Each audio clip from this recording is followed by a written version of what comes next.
தமிழகத்தின் பல்வேறு பகுதிகளிலும் சூறைக்காற்றுடன் பலத்த மழை பெய்துள்ளது. பல இடங்களில் மரங்கள் முறிந்து மின்சாரம் விநியோகமும் போக்குவரத்தும் பாதிக்கப்பட்டுள்ளது.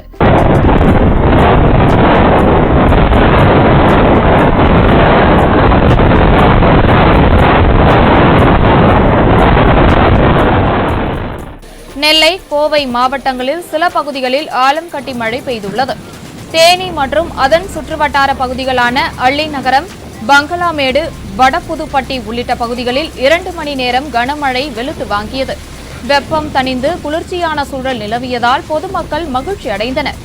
தேனி மற்றும் சுற்றுவட்டார பகுதிகளில் பலத்த சூறாவளி காற்றுடன் பெய்த கனமழையால் ஆங்காங்கே மரங்கள் சாய்ந்து விழுந்தது.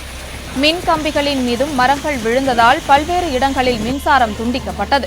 போக்குவரத்தும் பாதிக்கப்பட்டது.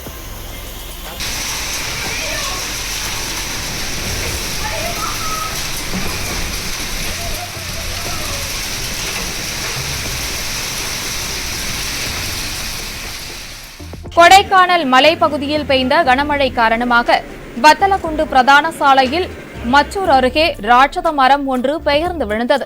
இதன் காரணமாக 1 மணி நேரத்திற்கும் மேலாக போக்குவரத்து பாதிக்கப்பட்டது. கோவை மாவட்டம் துடியலூர், வடமதுரை, நரசிம்மநாயக்கன்பாளையம், கவுண்டன்பாளையம், பெரியநாயக்கன்பாளையம் உள்ளிட்ட பல்வேறு பகுதிகளில் இடியுடன் கூடிய கனமழை பெய்தது. இதன் காரணமாக ஆங்காங்கே மரங்கள் முறிந்து விழுந்தன. மேலும் மழை காரணமாக பல இடங்களில் மின்சாரம் துண்டிக்கப்பட்டுள்ளது. நெல்லை மாவட்டம் முக்கூடல், பாப்பாக்குடி, கபாலிப்பாறை, செங்குளம், இடைக்கால், பனையக்குறிச்சி, வழுதூர் ஆகிய பகுதிகளில் அரை மணி நேரத்திற்கும் மேலாக ஆலங்கட்டி மழை பெய்தது.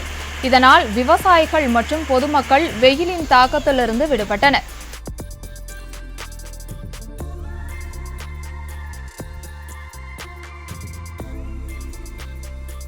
இதேபோல திண்டுக்கல் மாவட்டம் பழனி மற்றும் அதன் சுற்றுவட்டார பகுதிகளான ஆயக்குடி, நெய்க்காரப்பட்டி, பாலசமுத்திரம் ஆகிய பகுதிகளில் 2 மணி நேரமாக சூறைக்காற்றுடன் ஆலங்கட்டி மழை பெய்தது. இந்த மழையின் காரணமாக ரயில் நிலையம் மற்றும் பேருந்து நிலையம் ஆகிய பகுதிகளில் தண்ணீர் பெருக்கெடுத்து ஓடியது. பழனியில் சுமார் 3 மணி நேரத்திற்கும் மேல் சூறாவளி காற்றுடன் கனமழை கொட்டியது.